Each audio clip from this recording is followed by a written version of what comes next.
नमस्कार।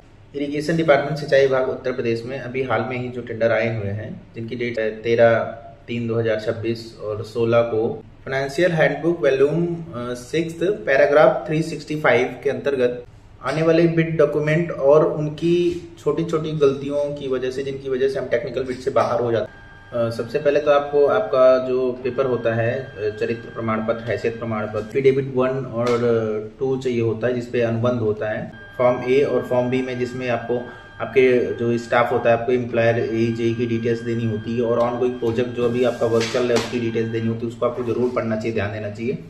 फिर आपको 90 दिवस चाहिए होता है, 90 डेज, जिसपे आपको लिख के देते थे 90 डेज के लिए मान्य होंगी। ये हो गया आपका। फिर टेक्निकल बिड, फाइनेंशियल बिड में ID फॉर्म नंबर 112 आता है, वो आपको जरूर पढ़ना चाहिए, उस पर आपको हस्ताक्षर होने चाहिए। फिर आपको आता है इसमें टर्नओवर सर्टिफिकेट, फाइनेंशियल में विगत 5 ईयर 7 ईयर की इनकम टैक्स के पेपर चाहिए, जिसमें turnover, bid capacity, net worth certificate, ITR, income tax और ये सारी जो चीज़ें होती हैं वो भी आपको ज़रूर देखनी चाहिए। फिर आपका इसमें अनुभव प्रमाण पत्र क्लास 83A और जो है 83 के B के अनुसार आपको विगत 7 वर्षों का उसमें आपको अनुभव प्रमाण पत्र चाहिए होता है, जो कि 30/1/2026 के पहले की हो। उसके बाद की होगी तो वो नहीं मान्य होगा।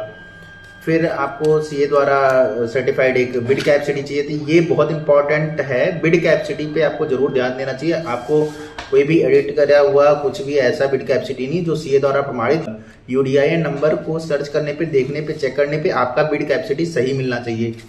और इसी के साथ जोड़ दिया गया है आपका बिड कैपेसिटी की गणना सिविल इंजीनियर के कार्यों के मूल्य अपलोड किए गए कर रिपोर्ट ITR डॉक्यूमेंट में स्पष्ट होना चाहिए।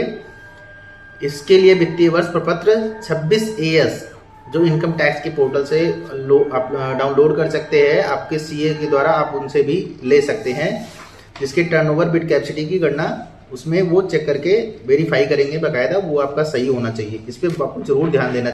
GST पंजीकरण देयता प्रमाण पत्र होता है, वो आपको 31 दिसंबर 2025 तक के देयता प्रमाण पत्र आपको जरूर उसमें लगाना चाहिए, जिसके लिए आप अपने पोर्टल से दिसंबर तक का आप GSTR 3B रिटर्न उसको डाउनलोड करके उस पर अटैच जरूर। उस लॉट में किस मशीनरी की डिमांड है, जैसे आपका स्टोन वर्क है, बोल्डर स्टोन वर्क है, या फिर पार्कोपाइन है, या फिर आपका बिल्डिंग वर्क है, उसके हिसाब से आपको मशीनरी उसमें अवेलेबल करानी होगी। एफिडेविट लगा सकते हैं तो अच्छी बात है।